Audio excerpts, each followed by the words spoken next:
Before we watch the Faker interview, there's one thing I wanted to go over, which was this information that came out. This was actually going like mega viral before. This was a report that came out from Sheep Esports about Caliste staying in K-Corp after drawing interest from G2.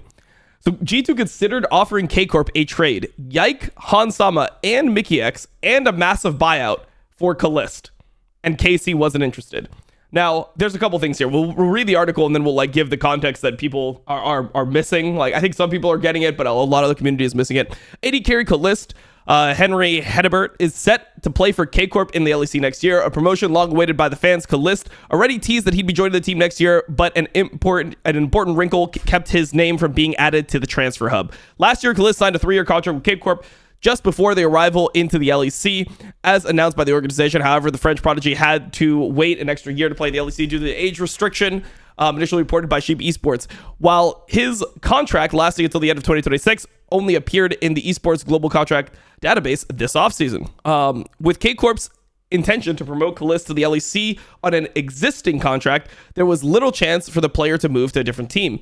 G2 Esports, however, expressed interest in Caliste. So G2 Esports have expressed interest in Caliste to K-Corp this offseason, sources tell Sheep Esports. As both organizations entered discussions, G2 considered an unprecedented deal. On top of a huge buyout for Caliste, G2 were ready to trade Yike, Mickey, and Hansama to the French organization, and K-Corp wasn't interested. Declining to entertain this idea might seem crazy to some, but the context of Casey's offseason made things difficult. Firstly, support. Targamas was already told that he would remain in the roster for 2025. Even more importantly, 3 players' existing G2 contracts would have likely been untenable for Casey's budget. So this is the main thing that people are actually missing. It's not like they just give you Yike, Mickey X, and Hansama. They just trade you Yike, Mickey X, and Hansama, and it's like, oh, nice. It's like a player for a player. It's like, no, these guys have way bigger contracts than the players on your current organization. So KC would much rather have their player who's already signed under a contract play for them and also get players that are not getting insane amounts of money. Like, for example, Kana. The rumor is that KC offered Yankos, right? Like, this is something that came out a couple days ago, that KC offered Yankos and Yankos declined. And the reasoning for it was, I mean, if you read between the lines on the Sackdown, the reasoning for it was not based on if he thinks the team will be good or not. It's that Yankos wants to hold out for a better option. Like, the salaries are going down. They're getting further and further.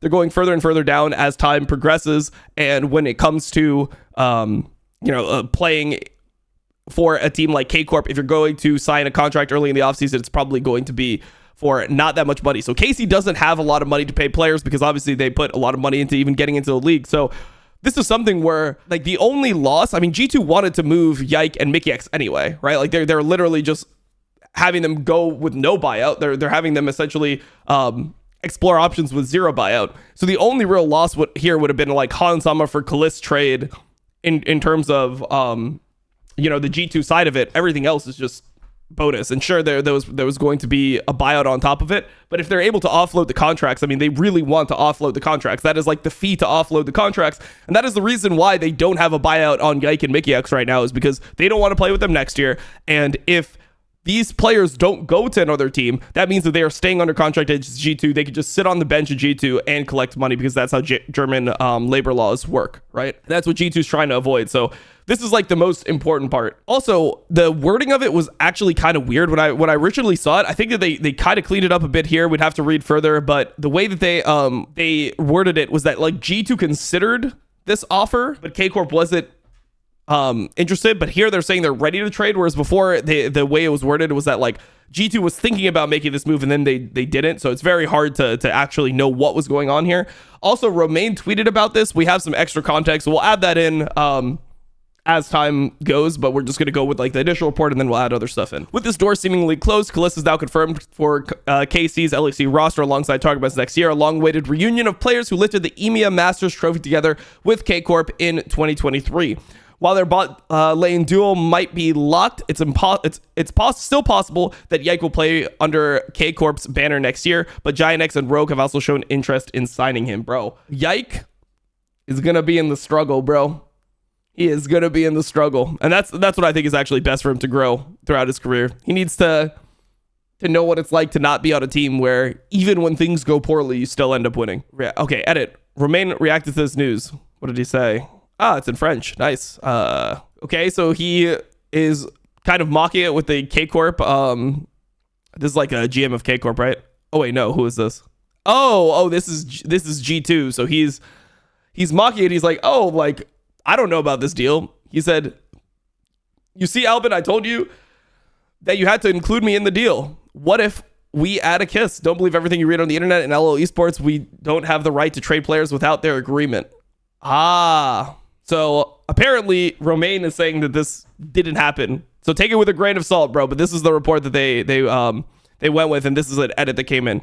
For clarity on the timeline of such a deal, Sheepy Sports reiterates both organizations were only at the discussion stage. Had Carmine Corp shown interest, consent from all the players involved would have been needed before a tangible offer. So this was like very, very base level. Yeah, I mean, the way that they kind of made it sound when I saw the initial report was that G2 was like, dude, we'll fucking trade anything for Caliste, bro. We'll give you our firstborn to have Caliste. And KC was like, Caliste is too fucking good. We'll trade nothing for it. Like, there is nothing that you guys could offer us that would make us want to give you Caliste. That was the vibe that they tried to make it out to be, which, I mean, wasn't the case. I mean, obviously, there's the contract issue. There's what Romain just added here, where the players need to consent to this type of trade. There's a lot that is going on. So this was kind of a nothing burger, but it was huge news.